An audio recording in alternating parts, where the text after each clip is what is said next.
कहते हैं कि महमूद गजनवी ने भारत पर एक नहीं, दो नहीं, बल्कि 17 बार आक्रमण किया। वो इतना विध्वंसकारी शासक था कि उसे मूर्ति भंजक कहा जाने लगा था। उसका सबसे बड़ा आक्रमण सोमनाथ मंदिर पर था। तो चलिए जानते हैं कि महमूद गजनवी का इतिहास क्या था। हाय दोस्तों, मैं हूं शिवराम सिंह और आप देख रहे हैं history TV India. Mahmud Ghaznavi Yamini वंश के तुर्क सरदार गजनी के शासक सुबुक्तगीन का बेटा था। उसका जन्म 2 नवंबर 971 ईडी में अफगानिस्तान के गजनी में हुआ। गजनवी का पूरा नाम यामिन अद्दौला अब्दुल कासिम मोहम्मद इब्न सुबुक्तगीन था। 27 साल की उम्र में गजनवी 998 ईस्वी में शासनाध्यक्ष बन गया। गजनवी बचपन से भारत की अपार समृद्धि और धन दौलत के बारे में सुनता आ रहा था। उसके पिता ने एक बार हिंदू राजा जयपाल के राज्य को लूटकर भारी मात्रा में धन संपदा लूटी थी। इन सभी बातों को सुनकर महमूद गजनवी ने भारत की अपार दौलत को लूटकर सबसे अमीर शासक बनने की ठान ली। जब वो बड़ा हुआ तो उसने मन बना लिया कि वो भारत पर न सिर्फ आक्रमण करेगा बल्कि यहाँ के मंदिरों में मौजूद धन भंडार को लूटकर अपने देश ले जाएगा। इसके अलावा वो भारत में इस्लाम को भी फैलाना चाहता था। गजनवी ने भारत पर 17 बार आक्रमण किए। आक्रमण की शुरुआत 1000 ईस्वी से शुरू हुई। शुरुआत में गजनवी ने पेशावर और पंजाब में रहने वाले हिंदू शाही शासकों पर हमले किए, लेकिन वहां अपने पैर नहीं जमा सका। गजनवी ने लाहौर, कश्मीर, मथुरा, कन्नौज तक हमले किए, लेकिन फिर असफल रहा। उसे हर बार भागना पड़ा। इसलिए बाद में उसने किसी भी जगह पर अचानक हमला करना शुरू कर दिया ताकि वहां के शासकों को मौका न मिल सके। जैसे ही भारतीय शासक एकजुट होकर मुकाबले के लिए आते, इतने में वो धन लूट कर भाग जाता। यहाँ तक कि उसने मुल्तान के मुस्लिम शासकों के खिलाफ भी युद्ध किए, क्योंकि वो इस्लाम के ऐसे संप्रदाय से था जिनका महमूद गजनवी कट्टर विरोधी था। उस समय हिंदू शासन पंजाब से लेकर आधुनिक अफगानिस्तान तक फैला था। ऐसा नहीं है कि गजनवी के आक्रमण को मात देने के लिए भारतीय शासकों ने कुछ नहीं किया। हिंदू शाही शासक जयपाल ने सामान्य शासन की देखरेख में भूतपूर्व गवर्नर के बेटे के साथ मिलकर गजनी पर चढ़ाई कर दी, लेकिन उन्हें हार का सामना करना पड़ा। हार के बाद भी जयपाल ने हिम्मत नहीं हारी और अगले साल फिर से चढ़ाई की और वो फिर से पराजित हुआ। महमूद ने अपना पहला आक्रमण हिंदू शाही राजा जयपाल के खिलाफ 29 नवंबर 1001 में किया था। दोनों के बीच काफी भीषण युद्ध हुआ। इस युद्ध में महमूद की सेना ने जयपाल को हरा दिया। जयपाल के बेटे आनंदपाल, उनके वंशज त्रिलोचनपाल और भीमपाल ने कई बार महमूद से युद्ध किया, लेकिन कुछ समय बाद हिंदू शाही राजाओं का राज्य खत्म हो गया। इससे महमूद का रास्ता साफ हो गया था। उसने मुल्तान, लाहौर, नगरकोट और थानेश्वर तक के विशाल भूभाग में खूब आतंक मचाया और जबरन भारतीयों का धर्म परिवर्तन कर उन्हें मुसलमान बनाया। सोमनाथ मंदिर पर आक्रमण सबसे बड़ा आक्रमण माना जाता है। गजनी ने भारत पर कितनी बार आक्रमण किया? 1999 ईस्वी में जब महमूद गजनवी सिंहासन पर बैठा तो उसने हर साल भारत पर आक्रमण करने की योजना बनाई। सर हेनरी इलियट के अनुसार गजनवी ने भारत पर 17 बार आक्रमण किया। पहला आक्रमण 1001 ईस्वी। महमूद गजनवी ने अपना पहला आक्रमण 1001 ईस्वी में भारत के नजदीकी नगरों पर किया, लेकिन यहाँ उसे कोई खास सफलता नहीं मिली। दूसरा आक्रमण 1001 से लेकर 1002 ईस्वी तक। अपने दूसरे अभियान के तहत महमूद गजनवी ने सीमांत प्रदेशों के शासक जयपाल के विरुद्ध युद्ध किया। उसकी राजधानी बेहिंद पर अधिकार कर लिया। जयपाल इस हार के अपमान को सहन नहीं कर सके और उन्होंने आग में जलकर आत्मदाह कर लिया। तीसरा आक्रमण 1004 ईस्वी। महमूद गजनवी ने उच्च के शासक वाजिरा को दंड देने के लिए आक्रमण किया। महमूद के डर की वजह से वाजिरा सिंधु नदी के किनारे जंगल में शरण लेने भागा और आखिर में उसने आत्महत्या कर ली। चौथा आक्रमण 1005 ईस्वी।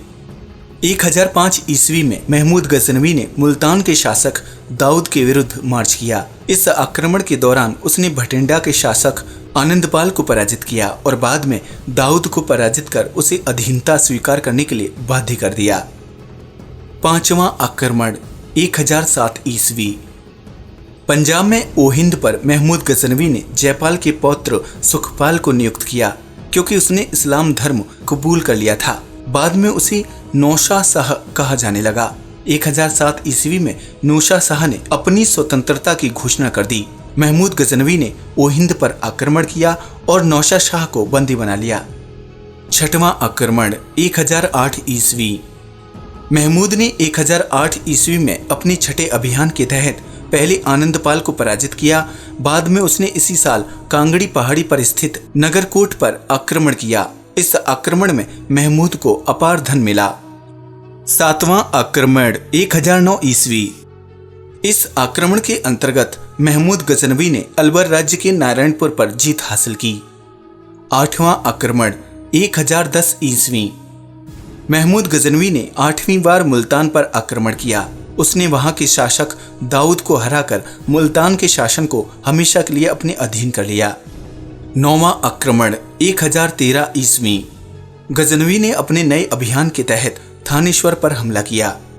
10वां आक्रमण 1013 ईस्वी। गजनवी ने अपना 10वां आक्रमण नंदशाह पर किया। हिंदू शाही शासक आनंदपाल ने नंदशाह को अपनी नई राजधानी बनाया, जहां का शासक त्रिलोचन पाल था। त्रिलोचन पाल वहां से भागकर कश्मीर जा बसा। तुर्कों ने नंदशाह में खूब लूटपाट की। 11वां आक्रमण 1015 ईस्वी।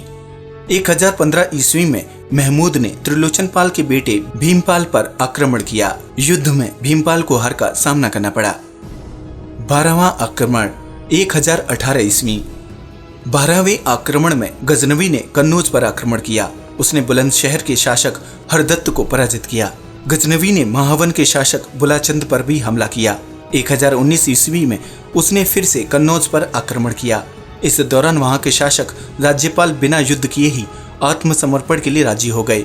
राज्यपाल के आत्मसमर्पण से कलिंजर का चंदेल शासक आग बबूला हो गया। उसने ग्वालियर के शासक के साथ संधि कर कन्नौज पर आक्रमण कर दिया और राज्यपाल को मार डाला। 13वां आक्रमण 1020 ईस्वी। इस अभियान में उसने बारी, बुंदेलखंड, किरात और लोहकोट को जीत लिया।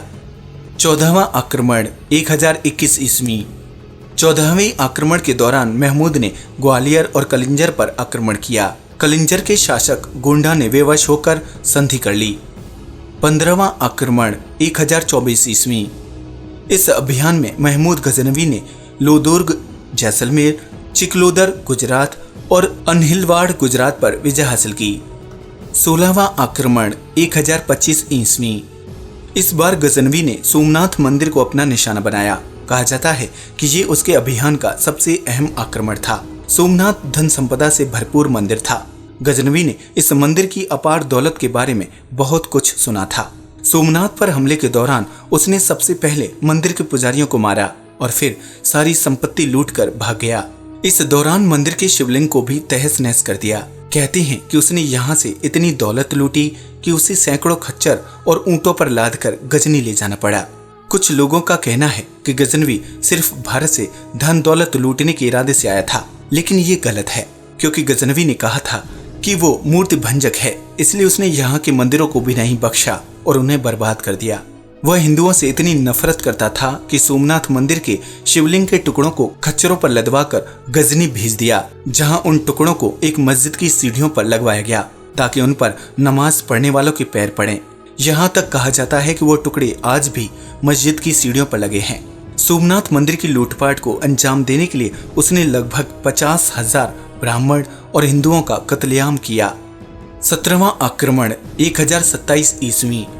ये गजनवी का भारत पर आखिरी आक्रमण था। इस दौरान उसने सिंध और मुल्तान के तटवर्ती क्षेत्रों के जाटों के खिलाफ युद्ध किया। हमले में जाट पराजित हुए। उसने पंजाब को अपने राज्य में मिला लिया और लाहौर का नाम बदलकर महमूदपुर रख दिया।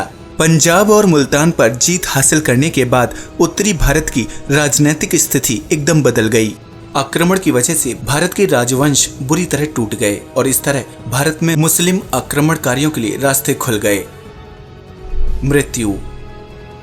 गजनवी जब जीवन के आखिरी मोड़ पर खड़ा था तो उसे कई गंभीर बीमारियों ने जकड़ लिया।